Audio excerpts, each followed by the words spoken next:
এই মুহূর্তে সবচেয়ে বড় খবর, জানেন যে এই নির্বাচন চলছে। এই নির্বাচনের মাঝে মুর্শিদাবাদের জঙ্গিপুর এবং মুর্শিদাবাদের শামশেরগঞ্জ, এই দুটি বিধানসভা কেন্দ্রের একদিকে কংগ্রেস প্রার্থী শামশেরগঞ্জের এবং জঙ্গিপুরের জোট প্রার্থী করোনার কবলে পড়ে আক্রান্ত হয়ে মারা গেলেন। এবং তারই পরিবর্তে নির্বাচন কমিশন যে পুনর্নির্বাচনের যে ডেট দিয়েছে সেই ডেটটি কিন্তু ঈদের দিন পড়েছে। ঈদের দিন অর্থাৎ আগামী 13ই মে ঈদের দিন নির্বাচন কমিশন যে ডেট দিয়েছে তা নিয়েই মুসলিম জনসমাজে একেবারে ক্ষোভ উগড়ে পড়ছে যে নির্বাচন কমিশনে সামান্য বোধটুকু নেই। ঈদের দিনে ভোটের নির্বাচনের ডেট ঘোষণা করেছে। এ নিয়েই মুসলিম সমাজে যেমন রাগ, মুসলিম সমাজে ক্ষোভ উগড়ে পড়েছে নির্বাচন কমিশনের উপর এবং অনেকেই অভিযোগ তুলছেন নির্বাচন কমিশন দায়িত্ব জ্ঞানহীন এবং নির্বাচন কমিশন বৈমাতৃ সুলভ আচরণ করছেন সংখ্যালঘু সমাজের সঙ্গে। এ নিয়েই তীব্র ক্ষোভ প্রকাশ করেছেন এসডিপিআইয়ের রাজ্য সভাপতি তাইদুল ইসলাম। তিনি কি বলছেন চলুন আপনাদের শোনাবো। অত্যন্ত কষ্টকর এবং এটা কত রকমের কত ধরনের নিম্নমানের দুর্ভাগ্যজনক ব্যবহার সেইটা বলার মতো শব্দ এই মুহূর্তে আমার মাথাতে আসছে না। আগামী 13ই মে ঈদুল ফিতর, সেই দিনে আমাদের দেশের নির্বাচন কমিশন দুটো কেন্দ্রে নির্বাচনের দিন ঘোষণা করেছে।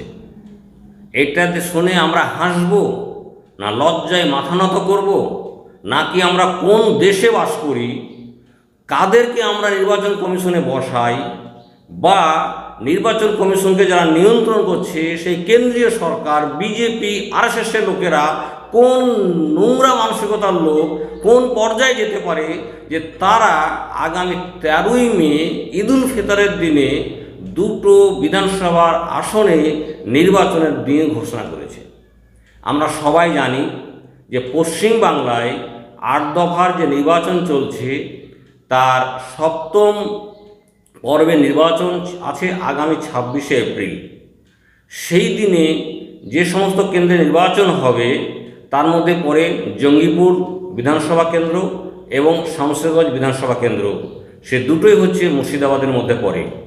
দুর্ভাগ্যজনকভাবে অত্যন্ত কষ্টের বেদনার যে করোনার ছোবলে আক্রান্ত হয়ে দুটো বিধানসভা কেন্দ্রের 2 জন প্রার্থী মৃত্যুবরণ করেছেন। শামশেরগঞ্জের একজন কংগ্রেসের প্রার্থী এবং জঙ্গিপুরে জোট প্রার্থী আরএসপি প্রার্থী। সেই দুটো আসনে আবার পুনরায় নির্বাচন করার জন্য নির্বাচন কমিশন ডেট ঘোষণা করেছেন 13ই মে। ফলে 13ই মে যে এখানে ঈদুল ফিতর উদযাপিত হবে এই সামান্যতম জ্ঞানটুকু আমাদের দেশে নির্বাচন কমিশন রাখে না, অথবা রাখলেও এই দেশের এককভাবে বৃহত্তম মুসলিম সমাজ সম্পর্কে তাদের কত বড় অনীহা, কত বড় তাচ্ছিল্য ভাব এইটা এর মধ্যে দিয়ে প্রকাশ পায়। আমি অত্যন্ত জোরালোভাবে ব্যর্থহীন ভাষায় নির্বাচন কমিশনের এই কাজকে ধিক্কার জানাচ্ছি এবং ধিক্কার জানাচ্ছি নির্বাচন কমিশনকে যারা পরিচালনা করছে সে কেন্দ্রীয় সরকারের কাছে। আমি এই দেশের এই রাজ্যের এই জেলার সমস্ত স্তরের মানুষ, যে কোনো জাতির হোক, যে কোনো ধর্মের হোক বা যে কোনো দলের হোক অথবা দল করেন না হোক, সমস্ত মানুষ এক বাক্যে গর্জে বলুন যে নির্বাচন কমিশন যে কাজটা করেছে সেটা সংশোধন তো পরে হবে। রাজনৈতিক দলগুলি তো নির্বাচন কমিশনের কাছে আবেদন করবেন পরে, সেটা তো পরিবর্তন অবশ্যই হবে।